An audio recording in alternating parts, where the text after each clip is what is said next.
But now, 48 years later, new DNA technology has brought answers to this cold case. It's unlocking the secrets of the past and bringing a killer to justice. Then, in 2000, a team revisited the crime scene using new technology. They uncovered something crucial.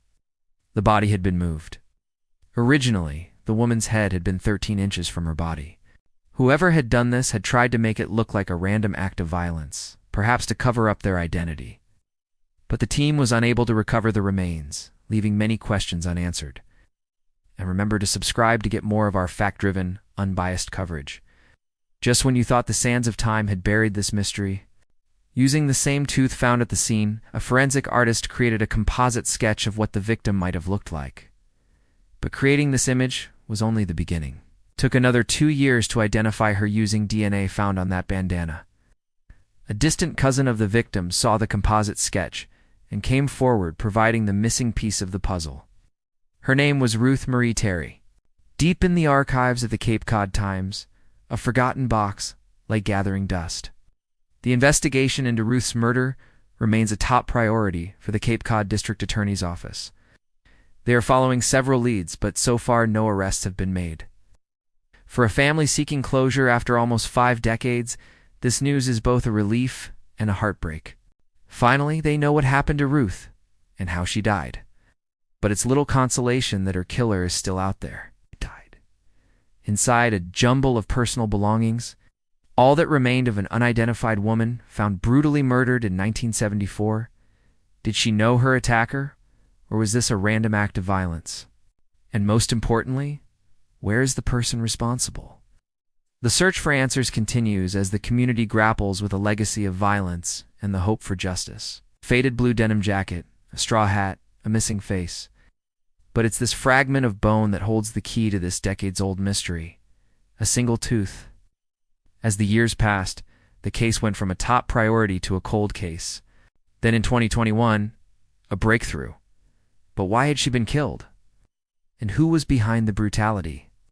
As the sun sets over Provincetown, casting long shadows over Race Point Beach, the questions linger. Who was Ruth, and why was she killed? Now, what follows is not a retelling of everything we know about this case. Too much has been lost to time and misinformation. What follows instead is a portrait of the victim and the mythology that grew around her. Sometime between 3 and 4 p.m., she turns from Commercial Street and onto the sand of Race Point Beach. On June 29th, a woman walking her dog discovers a pair of blue jeans poking up from the sand. An investigation begins, and so does the speculation. Who is she? How did she die? She had been strangled, the police discover, most likely with the hands. Strangulation is a crime of passion, usually committed by someone the victim knows. But this much they do know. She was murdered elsewhere and brought to the beach afterwards. Whoever did this planned it out. The killer chose this isolated stretch of sand for a reason. Somewhere, somehow, she crossed paths with someone who knew just how far out into the dunes to carry her, how deep into the sand to bury her. To reach the dunes where she was found, you must cross the entire length of the beach. If you're driving, that's roughly 7 miles. All of it fails to turn up any answers. By the early 1990s, the case goes cold. But to walk it, to trudge all the way to the end of the beach, it's closer to 10. But over the years, some details have been lost, replaced by rumor and myth. She becomes the Lady of the Dunes, a ghost haunting the beach, a specter standing on the dunes, forever watching the waves. Every so often a name surfaces, a new potential lead, a possible identity. Then just as quickly, it's ruled out. Each time it happens, the legend grows a little stronger, and the truth a little harder to pin down. We know that she died by strangulation, but we don't know the exact date. Some say July, others say August, like the fact that she liked the beach, that she loved the ocean. Look at her shoes, worn and scuffed, but perfect for the sand, ready for a day at the shore. Or the fact that she cared about her appearance, that she put effort into her style, or at least she did that day. Those toenails painted pink, ready for a pedicure. Maybe she had plans for the rest of the day, dinner at a restaurant, maybe a show at the local theater, a night of dancing. And maybe that's why she's still here, searching for those answers, searching for a way to finish her story. We know that her hands and teeth were removed, but we don't know why. Perhaps to make identification more difficult. Perhaps to mock her. Perhaps because her killer thought it was funny. We don't know. Using census records and social security applications, she tries to link her to a family, someone who might come forward with a name. Beauchesne finds a possible match, a family in North Carolina. Maybe this is it, a lead finally. But then a few days later, the family calls back to say they've considered it. It isn't their relative. They don't recognize the description. The search continues.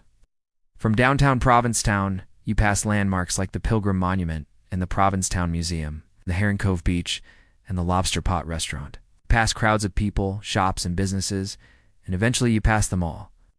Once you're past the last cottages and the Highland Cemetery, you're alone. You pass the skeletal remains of the Race Point Light Station and continue walking until you're re-surrounded by sand dunes.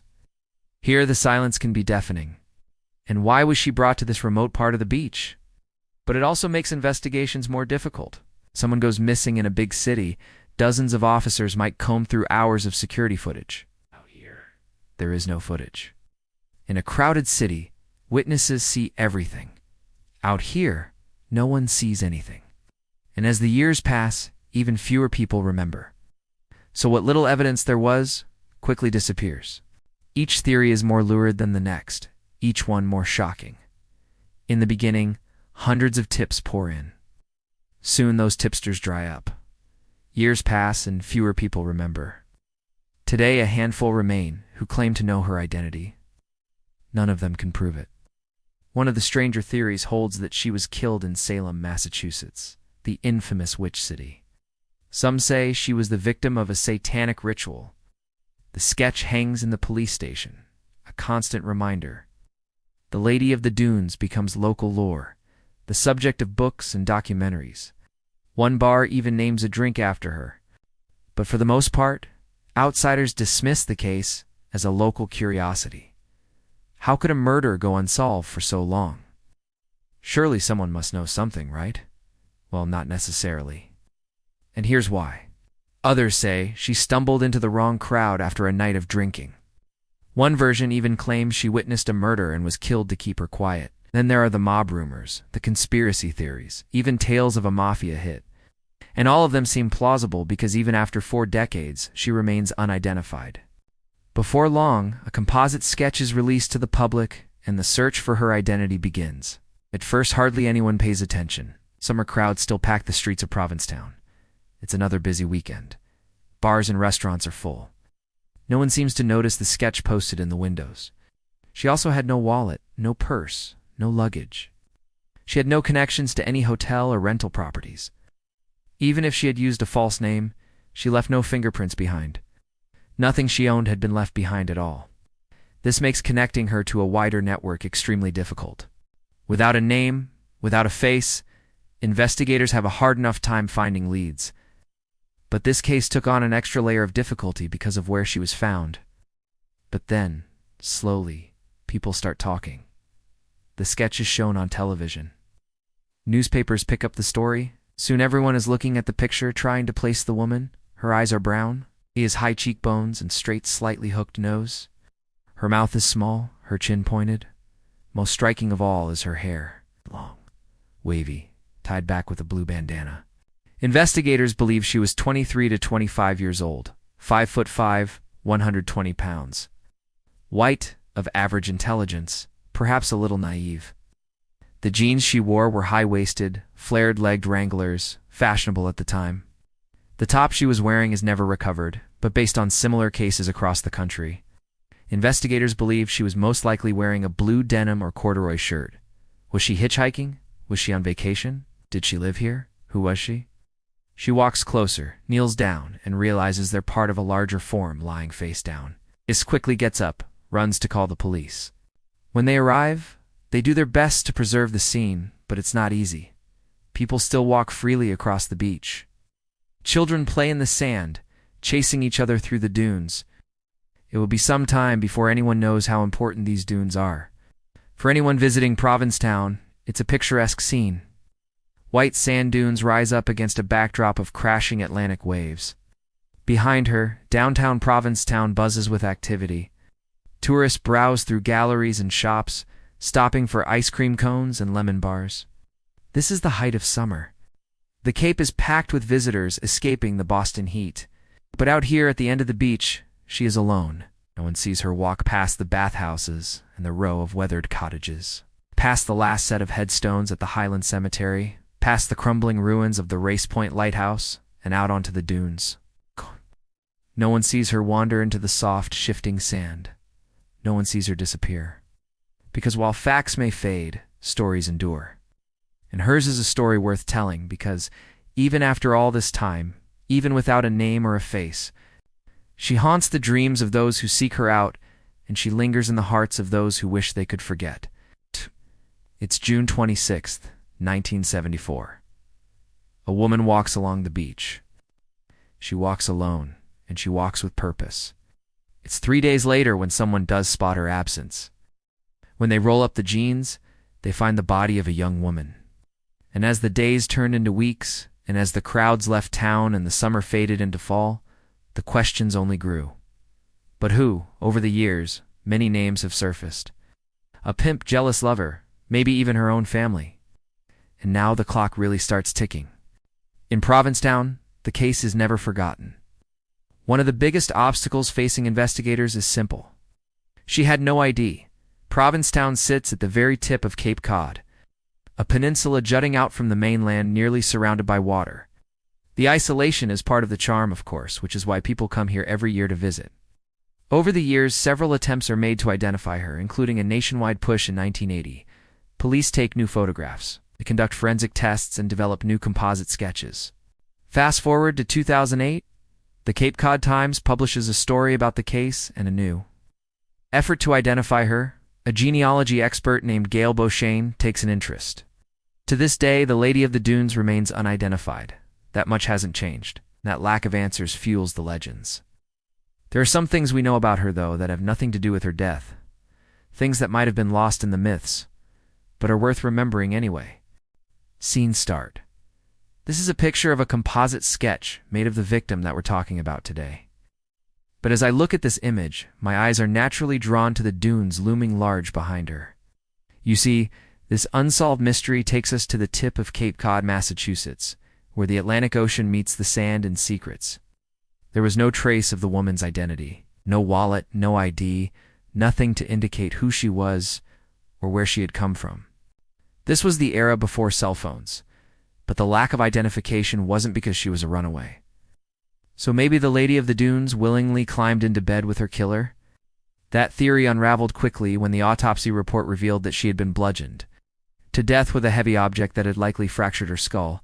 But the question lingered in the minds of many: why? Why was such a heinous crime committed? The case found new life. The tangible evidence continued to slip through their fingers. And as the town moved on, the victim remained trapped in time, forever associated with the chilling title of the Lady of the Dunes. Now, recently, after all these years, there has been a new development in the case. A man has been arrested in connection with her death, although we don't yet know who he is or what evidence the police have against him. We can speculate all we want. But until more information is released, we're left with more questions than answers. One intriguing theory posited that the victim was a hitchhiker. The truth is that with advancements in DNA technology, even cold cases have a chance at resolution. Remember, science fiction becomes reality. Who knows? Maybe someday soon this mystery will be solved. The victim will finally have a name, a face, a story. Maybe the dunes will yield their secrets, the waves their whispers, and the wind will carry not just theories, but the truth. It's hard to believe that the killer got away for almost 50 years. But perhaps the sands of time have finally shifted, revealing the long-buried truth. A common traveler along the coastal highway in those days, perhaps a trucker, a drifter, or a weary tourist offered her a ride, only to have their encounter turn deadly. Maybe a chance remark, a sudden demand, a moment of anger. But without a confirmed identity, no one could say for sure. Another theory arose from the victim's apparent familiarity with the area. Could she have been a local, known to frequent the beaches of Provincetown, her disappearance covered up by friends or family? Was she a victim of a jealous lover, Or an errant ex-husband? Or was it a random act of violence? A stranger with a dark heart? A criminal passing through? Online sleuths picked up the slack where authorities left off, poring over every detail, every theory, every scrap of evidence. Websites buzzed with speculation, forums teemed with ideas, social media amplified it all. Suddenly, the woman in the dunes had an army of virtual advocates determined to give her a voice, if not in life, then in death. One such effort was a website called Find the Lady, dedicated to keeping the case alive, to ensuring that the victim was more than a cold case file. Each new lead generated hope, each new theory a potential breakthrough. What dark secret did the victim hold that someone would go to such extreme lengths to hide? The victim's unknown past became her defining feature. She was no longer a person, but a series of unsettling details. The woman with the missing hands, the woman with the extracted teeth. Her face reconstructed from her skull, stared blankly from posters and milk cartons, a haunting reminder of an unsolved mystery. But how could such a vicious attack happen without leaving a single clue? To make matters worse, the location of the crime scene made things even more difficult. As the sun beat down on the sandy shores, the heat caused vital evidence to fade away quickly, washed away by the waves, carried off by the wind or trampled by curious onlookers. It was as if the elements themselves were conspiring to keep the killer's identity hidden. The killer had taken great pains to remove her hands and all but a few of her teeth. Any prints left behind by the perpetrator were obliterated by the unforgiving terrain. As days turned into weeks, the investigation hit a wall. Leads went nowhere. Witnesses came forward with theories, but no answers. The relentless waves crashing against the shore seemed to mirror the relentless pounding of the victim's skull. The brutality of the crime shook the community. How could someone do such a thing? Kill without conscience, dismember without remorse?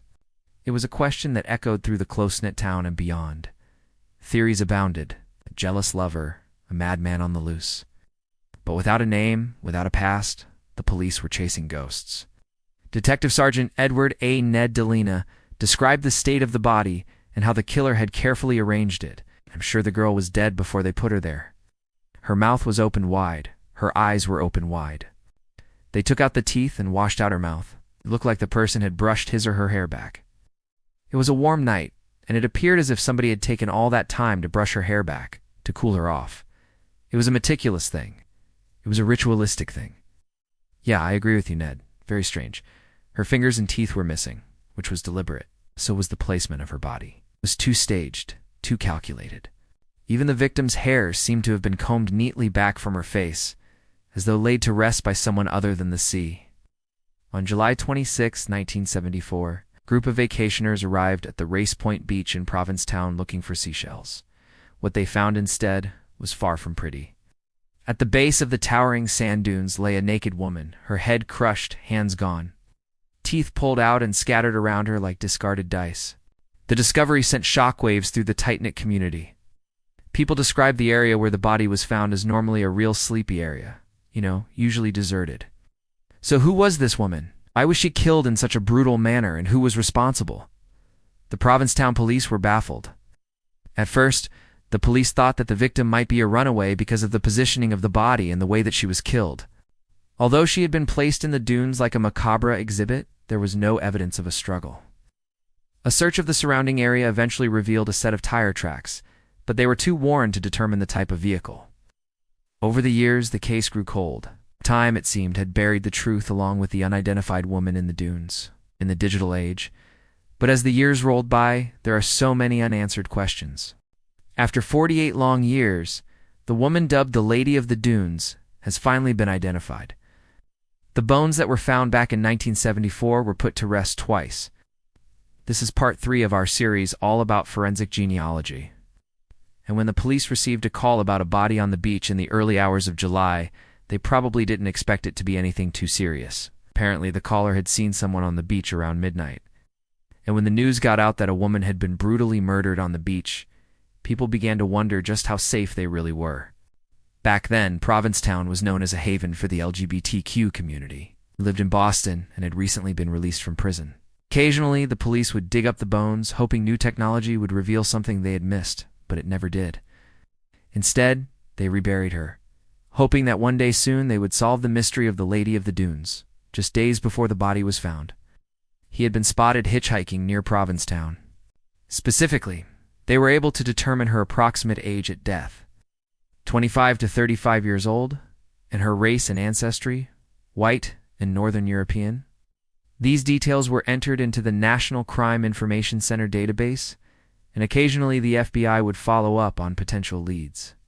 But none of them panned out. They had enough information to identify the Lady of the Dunes. Her name was Ruth Marie Terry, but her story wasn't over yet. She was dressed to the nines and apparently quite the charmer. They dated for a few months, and in January 1974, they eloped. They spent a few months living with Guy's father. The FBI did call him a primary person of interest. Ow! How many other women were there? And if it weren't for DNA, would she still be lying there nameless and forgotten beneath the Cape Cod sand? Unfortunately, Guy died in 2002, taking any truth he had with him. Then they decided they wanted to go on a belated honeymoon across the United States. That was the last time anyone saw Ruth alive. This detail alone made him a suspect in the eyes of the public, but his fingerprints weren't a match. And if you haven't already, don't forget to subscribe. She was born in 1936 in Coahoma County, Mississippi. She grew up moving around a lot. Guy had already been investigated for 2 suspicious deaths back in the 60s, in 1965. His wife, Dorothy Meltdown, disappeared. He told the police that she had left him, but her body turned up in their septic tank. Then in 1968, his stepdaughter, Cheryl Downey, also disappeared. He told the police that Cheryl had run away after getting pregnant, but her body turned up in their septic tank too. He was questioned both times, but no charges were ever filed. Could he have killed Ruth? Maybe he had the means, the motive, and the forensic knowledge. Not to mention the same twisted pattern in every case: remove identity, cut the connections, vanish. Her father was in the military and then later became a contractor. But her brother said that she had told him she and Guy were getting a divorce. As far as he knew, Ruth wasn't the type to run away from her problems, so something must have happened to her. But her brother and sister were never able to track her down. Guy claimed that he had reported her missing, but that wasn't true either. He didn't file a missing persons report until 1980, 6 years after Ruth disappeared. And by then, her case had already been labeled a cold one. And as the eldest daughter, it was Ruth's responsibility to look after her younger siblings while their mother worked, so she rarely got the opportunity to go to school. She was largely homeschooled and never learned how to read. According to her family, she had a pretty tough childhood, but she was very sweet, shy, and had a great sense of humor. Everyone got along with Ruth. She had lots of friends, and she dreamed of opening up a beauty shop one day. With new technologies like rapid DNA, which can extract nuclear DNA from a single hair follicle, they could finally start connecting the dots. They had simply come forward to help identify a Jane Doe, who may have been related to them. Even so, this was a big breakthrough. Now they could visit Ruth's hometown, talk to people who knew her, maybe find out what happened. But unfortunately, there was one problem. This DNA was old. We're talking almost 50 years old. And as you know, DNA degrades over time. The longer it goes without being replicated, the more damaged it becomes. So when the FBI started trying to extract mitochondrial DNA from other relatives, the results were inconclusive. They needed a better solution. And in 2018, when the DNA profile was uploaded to GEDmatch, it all started to make sense. They began getting hits, genetic matches, people who had shared DNA with the Lady of the Dunes. All of these people were living relatives. None of them knew anything about the case, but together they formed a family tree. And at its center was a name, Ruth Marie Terry. And to make matters worse, he was in custody for another crime and would remain there for the next 17 years. So although he would later confess to killing the Lady of the Dunes, nobody ever believed him. Basically, they take a small sample of degraded DNA and amplify it, creating millions of copies. This allows them to get a complete sequence of the genome and build a DNA profile. Once they have that, they upload it to public genealogy databases like GEDmatch, Family Tree DNA, and MyHeritage, and wait for the hits to come in. People would flock to the town from all over the country. And in 1974, it was illegal to be gay in most states. So for a lot of people, Provincetown was their only escape, their only place to be themselves. And now a killer was on the loose. When they looked again in the morning, there was a dead body right there in the dunes. At first, the police thought it might be a fisherman who had fallen off the pier. You see, Provincetown was, and still is, known as a fishing town, so it seemed like a plausible explanation. But then they realized it was a woman, a young woman, and she had clearly been murdered. If you missed part 1 or 2, check out the links in the description. Now let's get into it. Let me do my best to explain. First, the woman had no ID on her and no obvious connection to the area. She was found wearing sandals, a purple blouse, and green bell-bottoms, nothing that would indicate where she'd come from or who she was. Next, she was nude from the waist down and had been decapitated. They would later find her head. But her skull had been smashed so badly they could unidentify her or determine a cause of death. There were no fingerprints on record, and no one came forward to claim her. Within weeks, she became known as the Lady of the Dunes, and that's the name that stuck. Once in Provincetown, Massachusetts, where she was first found, and then later dug up 4 more forensic tests. And now, thanks to new technology, we know her name. It's a tragic story and a strange one, so let's get into it. Welcome to our channel. In 1974, Provincetown, Massachusetts was a very different place than it is today. It was much quieter, much slower paced. Now here's where the story gets confusing, because over the years there have been multiple theories, multiple suspects, and it's hard to separate fact from fiction. It took 2 weeks for her remains to be properly examined. One of the biggest theories about the case was that this woman had been killed elsewhere and dumped in the dunes. The second man was a convicted sex offender and former carnival worker named Albert DeSalvo. For years, the case went cold. Fast forward to 2000, new technology allowed investigators to get more information from the bones. In 2013, they dug up the bones again, more determined than ever to find out who she was. The FBI reached out to those relatives, but none of them knew anything about the case. Enter Othram Labs. Othram is a forensic DNA company based in Texas, and they specialize in genetic genealogy. Fortunately, this process is slow, painstaking, and often incomplete. But in October of 2022, after 4 years of waiting, it worked. As it turns out, Ruth had quite a complicated past. She met Guy McDowell at one of her father's parties. According to Guy, she left him because he liked drinking and smoking weed, and she wanted to straighten up and stop partying. So what really happened to Ruth? We don't know. But we do know this. To this day, he has never been officially charged in Ruth's death. We have to wonder why it took so long to identify Ruth and why so many mistakes were made along the way. Why wasn't her case taken seriously? Let us know what you think in the comments below. Welcome back, everybody. It's me. Let's talk about a case we've touched on before here on this channel. A case that happened right here in my home state of Massachusetts. In fact, right along the coast from where I'm sitting here today. Now, if you recall, in September of 2018, we covered the case of Ruth Marie Terry, a young mother who disappeared without a trace from the Massachusetts Cape Cod National Seashore in July of 1974. Her skeletal remains were found 2 months later in the nearby town of Truro, partially buried in the sand dunes. But her killer was never caught, and her case grew cold until recently, when investigators were able to identify a person of interest. All other names will remain the same. Not only did he enjoy being around it, but he was also an excellent swimmer. This fact makes me wonder if he spent time at the beach that day watching Ruth from afar, or if perhaps he even went for a swim with her, though I doubt it. Now, over the course of the original episode, I outlined the details of the case, the investigation. Now, I was unable to uncover much information regarding Donnie, but what I did find suggests that his whereabouts on the day of Ruth's murder would have made it impossible for him to have committed the crime. With that said, however, he could have been involved in some capacity. If you asked him any personal questions, he wouldn't answer. But it's important to keep in mind that it doesn't necessarily mean he was convicted of her murder. He apparently said this during an argument they had, stating, quote, "I think I killed a girl, and I wish I had killed more."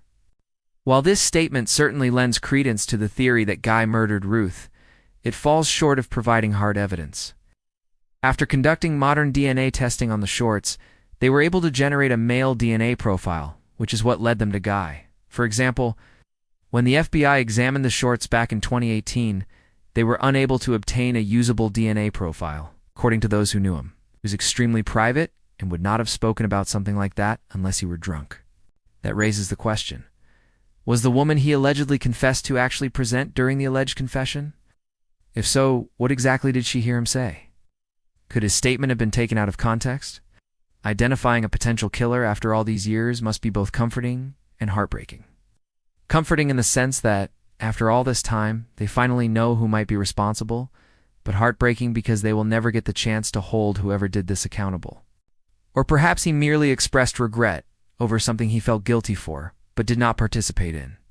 Again, it's all supposition at this point. Did they dig into the lives of Guy's family and friends? Did they reach out to the woman to whom he supposedly confessed? These are tough questions, especially now that Guy is dead. And unfortunately, I don't believe there are any easy answers. It was until the Massachusetts State Police took over the investigation that they were able to extract usable DNA. Let's not forget that Ruth is the victim here. I know this was a particularly dark episode, and I apologize for that. But sometimes the darkness is necessary in order to shine a light on the truth. As always, though, I would love to hear your thoughts in the comments below. What do you think happened to Ruth, and what do you think happens next in this case? Please subscribe, and I'll see you next time. And as sensitive as this topic may be, it's important that we approach it with empathy and understanding. While the truth may be elusive, we must honor Ruth's memory by seeking justice and closure for her and her loved ones. Additionally, the fact that the shorts were found so close to Ruth's body could suggest that the DNA found on them came from someone who was not responsible for her death. Perhaps they simply decided to discard their clothing in the area, or perhaps they were discarded by whoever killed Ruth. It's really anyone's guess at this point. Now, as I mentioned earlier, the authorities have not released a great deal of information regarding this case, but it appears as though they are relying heavily on the DNA evidence to link Guy to the crime. Remember, statements like these can be taken out of context. I think it's important to understand that Guy, despite being named as a person of interest in this case, is not currently facing any criminal charges. And as I said earlier, he passed away in 2020, and Guy never confessed to killing Ruth specifically, nor did he ever confess to any crime related to her murder. He is, after all, just a person of interest. As those of you who watched the original episode may recall, despite the countless theories surrounding Ruth's murder, investigators had very few solid leads as to who might have killed her. The results of the initial investigation appeared to point towards a stranger, somebody who abducted Ruth as she walked along the beach.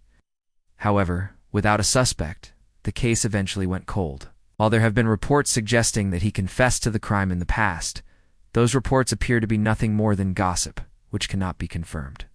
He was very private. He was kind of a hermit type. Another added quote, "We were shocked. We couldn't believe it. He seemed like such a nice guy. He was friendly, but he wasn't nosy, and he kept to himself. Everybody liked him." Yet another said, quote, "Guy was the nicest guy. He was gentle like a lamb. He was always polite. He always waved when he drove by." He was the least likely guy you could imagine to be a suspect.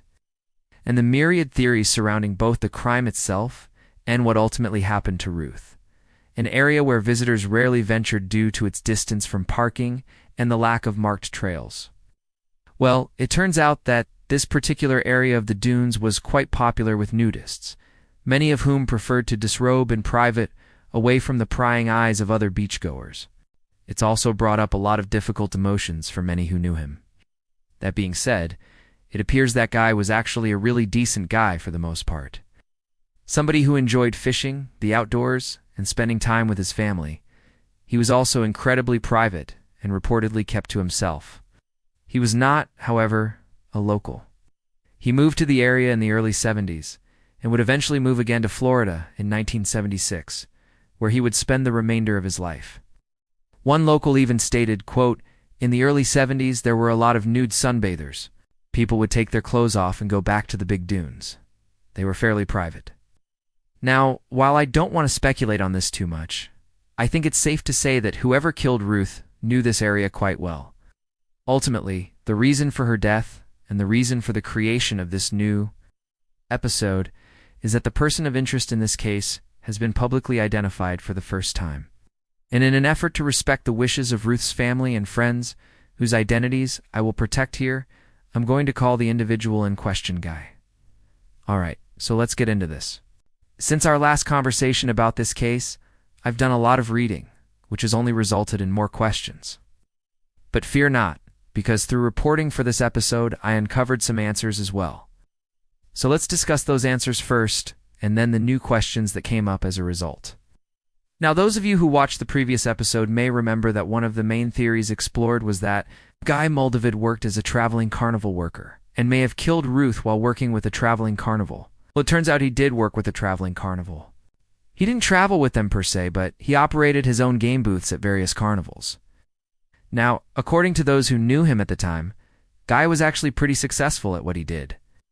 His games were rigged, of course, but he was good at making them look fair, which is not an easy feat. And that skill likely allowed him to attract a steady stream of customers.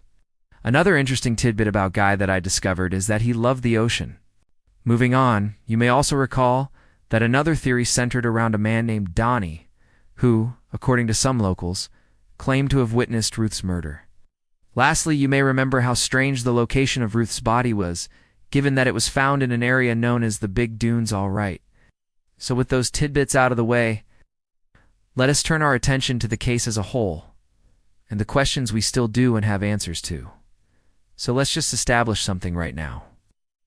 This is a relatively small community, and Guy's passing has been met with shock and disbelief.